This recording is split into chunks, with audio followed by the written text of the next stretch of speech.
नमस्कार मित्रांनो, सगळ्यांचे स्वागत माझ्या कॉमन मॅन या यूट्यूब चॅनलवर. मित्रांनो, वंचित बहुजन आघाडीची शक्ती वाढते आहे. होय, आणि प्रकाश आंबेडकर यांना आता संधी आहे भारतरत्न डॉक्टर बाबासाहेब आंबेडकर यांच्या अपमानाचा बदला घेण्याची संधी. आता तुम्ही म्हणाल, कोणता अपमान आणि बदला कसा घेणार? होय, तुम्हाला माहिती असेल 1947 ते 51 तोपर्यंत या कालावधीत कायदे मंत्री म्हणून कार्यभार सांभाळलेले डॉक्टर बाबासाहेब आंबेडकर यांनी अतिशय कसून अभ्यास केला सगळ्या गोष्टींचा, आणि ज्यांना आपण घटनेचे शिल्पकार मानतो. होय, या काळात भारतीय संविधानाचे काम झाले आणि घटना तयार झाली, सादर केली गेली. अशा बाबासाहेबांनी राजीनामा का दिला असावा, असा प्रश्न आपल्या मनात येईल. 51 मध्ये त्यांना राजीनामा द्यावा लागला, आणि त्याचं कारण म्हणून आपल्यासमोर नेहमी सांगितलं जातं की हिंदू कोड बिल हे संसदेत मंजूर झालं नाही म्हणून, किंवा ते संसदेत फेटाळलं गेलं. हिंदू कोड बिल हे बाबासाहेब आंबेडकरांनी अतिशय अभ्यास करून, अतिशय चिंतन करून, विचारपूर्वक बनवलं होतं. स्त्रियांचे समान अधिकार, त्याचबरोबर ओबीसी आरक्षण, जे कलम 40, 41, 42 अशा अनेक गोष्टी समान नागरी कायद्यामध्ये आत्ता ज्या गोष्टी येत आहेत त्यापैकी बऱ्याच गोष्टी हिंदू कोड बिल यामध्ये समाविष्ट होत्या. आणि त्यावेळच्या काँग्रेसी सनातन्यांनी ते बिल नाकारलं किंवा फेटाळलं गेलं. मुख्यतः प्रमुख कोण होते तुम्हाला माहिती असेल, पंडित जवाहरलाल नेहरू, दुसरे सरदार वल्लभभाई पटेल होते त्यावेळेला. आणि ते बिल मंजूर झालं नाही म्हणून रागाने बाबासाहेबांनी राजीनामा दिला असं पसरवलं जात आहे. मात्र त्याची कारणं वेगळी आहेत. बाबासाहेब आंबेडकरांनी राजीनाम्याची कारणं आणि तसं पत्र तयार केलं होतं. संसदेत त्यांना ते सादर करायचं होतं. त्यांना दुपारी 2ची वेळ दिली गेली होती, मात्र आयत्या वेळी ती वेळ बदलून 6ची केली गेली, आणि त्यामुळे त्यावेळेत राजीनामा सादर करण्याऐवजी राजीनामा पत्र पत्रकारांच्या हातात देऊन बाबासाहेब आंबेडकर संतापाने बाहेर पडले होते. म्हणजे बघा, वेळ सुद्धा बदलली गेली. आयत्या वेळी संसदेत कमी लोक राहतील अशी वेळ दिली गेली, कंटाळलेले असतील लोक अशी वेळ दिली गेली, आणि शेवटी बाबासाहेब राजीनामा पत्र देऊन बाहेर पडले पत्रकारांच्या हातात. आता गंमत अशी आहे की RTI मार्फत प्रशांत ढसाळ या कार्यकर्त्याने डॉक्टर बाबासाहेब आंबेडकर यांची राजीनामा पत्राची प्रत मागवली होती. होय, ती प्रत त्यांना मिळू शकली नाही. ते पत्र कोठेही उपलब्ध झाले नाही असे सांगितले गेले, असे उत्तर मिळाले. राष्ट्रपती भवन, पंतप्रधान कार्यालय, केंद्रीय मंत्रिमंडळ अशा सर्व ठिकाणी त्या पत्राची माहिती घेतली गेली.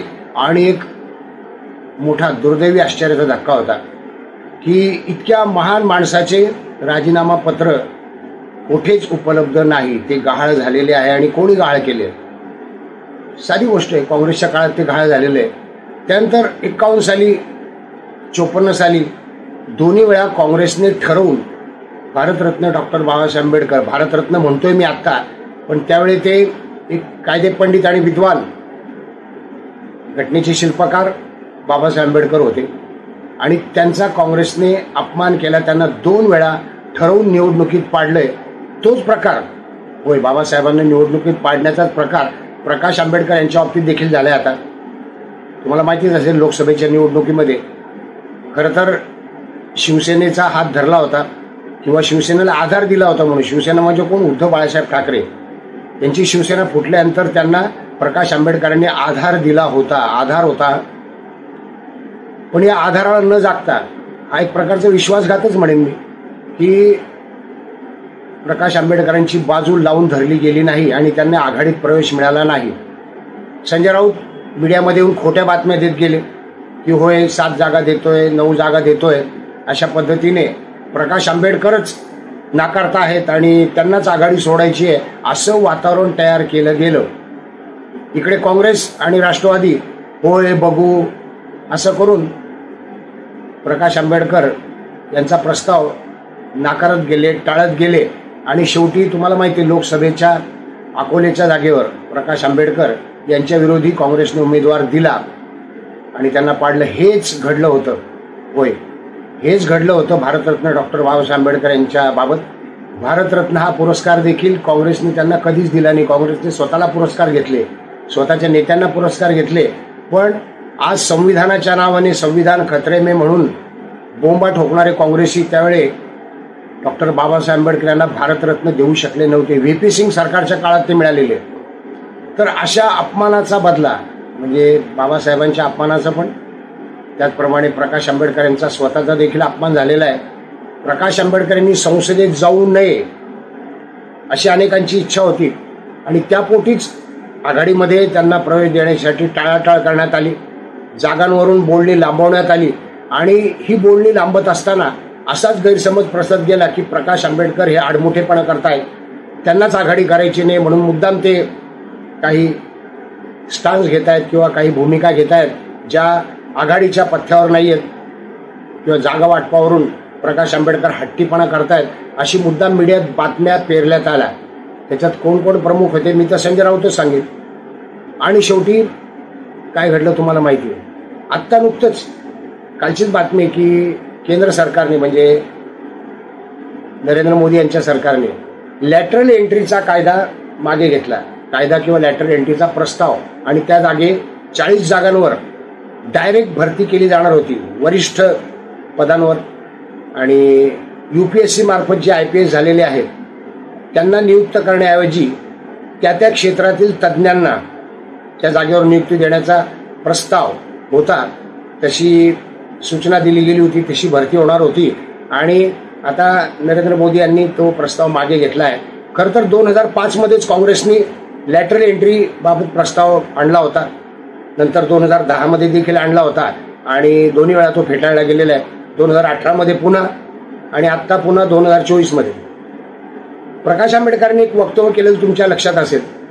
ते म्हटले होते धर्म नाही तर आरक्षण डोक्यात. आरक्षण हा अतिशय कळीचा मुद्दा आहे.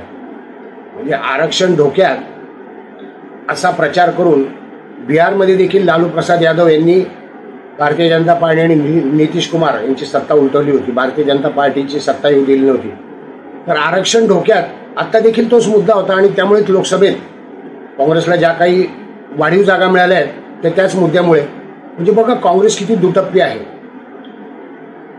संविधानाचे निर्माते डॉक्टर बाबासाहेब आंबेडकर यांचा अपमान करून त्यांना निवडणुकीत पाडून त्यांना संसदेत खासदारपद न येऊ देता, तसंच प्रकाश आंबेडकर यांना देखील न येऊ देता काँग्रेस काम करत आहे.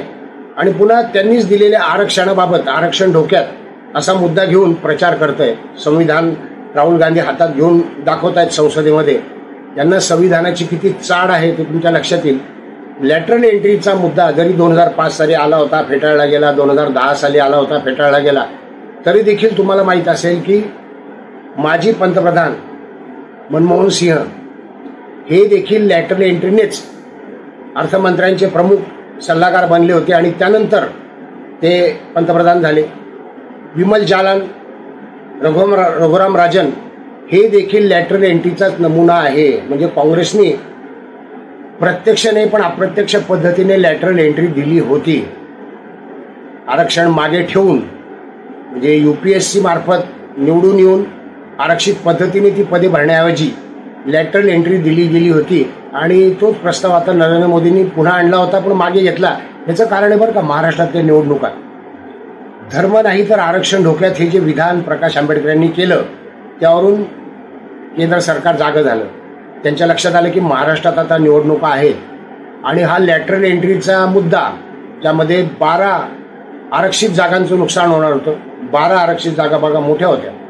या 12 आरक्षित जागांचं नुकसान होणार होतं. तो मुद्दा जर प्रकाश आंबेडकरांनी लावून धरला तर महाराष्ट्रात भारतीय जनता पार्टीला त्याचा फटका बसू शकतो.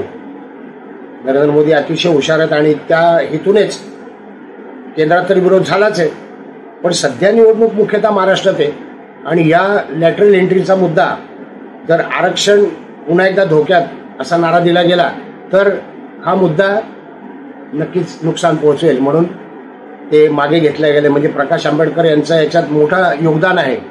लॅटरल एंट्रीचा मुद्दा जो मागे घेतला गेला आणि UPSC द्वारेच परीक्षेद्वारेच IPS होऊनच तुम्हाला तो एखादं पद मिळू शकतं किंवा एखादं विशिष्ट पदावर तुमची नेमणूक केली जाऊ शकते, त्याचा रस्ता मोकळा झालेला आहे. तर आता ही सगळी पार्श्वभूमी लक्षात घेता तुमच्या लक्षात येईल की प्रकाश आंबेडकर यांना वचपा काढायची संधी आली आहे. आरक्षण बचाव यात्रेमुळे त्यांचं समर्थन वाढलेलं आहे.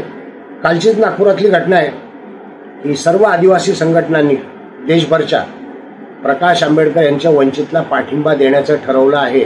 म्हणजे तिसरी आघाडी आता अतिशय मजबूत होती आहे. सर्व आदिवासी संघटना, गोंडवाना आदिवासींपासून ज्या ज्या आदिवासी संघटना आहेत त्यांनी काल नागपूरमध्ये प्रकाश आंबेडकर यांना पाठिंबा दिला. अजून एक मीटिंग होणार आहे आणि आठवड्याभरात पुन्हा तो पाठिंबा मजबूत कसा करता येईल आणि महाराष्ट्रातल्या विधानसभेच्या निवडणुकांमध्ये कसं यश मिळवता येईल याबाबत चर्चा होणारच आहे. तर प्रकाश आंबेडकर यांचा रथ आता वेगाने दौडतोय. गरज आहे त्यांना जास्तीत जास्त समर्थन मिळण्याची. वंचित बहुजन आघाडी जी केवळ वंचितांसाठी नाही किंवा दलितांसाठी नाही तर सर्वांसाठीच काम करते आहे, ज्यामध्ये ओबीसी पण आहेत प्रामुख्याने. तर या लोकांनी जास्तीत जास्त प्रकाश आंबेडकरांना पाठिंबा दिला तर काँग्रेसने केलेल्या भारतरत्न डॉक्टर बाबासाहेब आंबेडकर आणि तसेच त्यांचे वंशज प्रकाश आंबेडकर यांचा जो अपमान आहे त्याचा बदला नक्कीच घेता येईल. आणि जिथे जिथे काँग्रेसचे उमेदवार आहेत तिथे जर वंचितने उमेदवार उभे केले तर काय होईल हे मी वेगळं सांगण्याची गरज नाही आहे.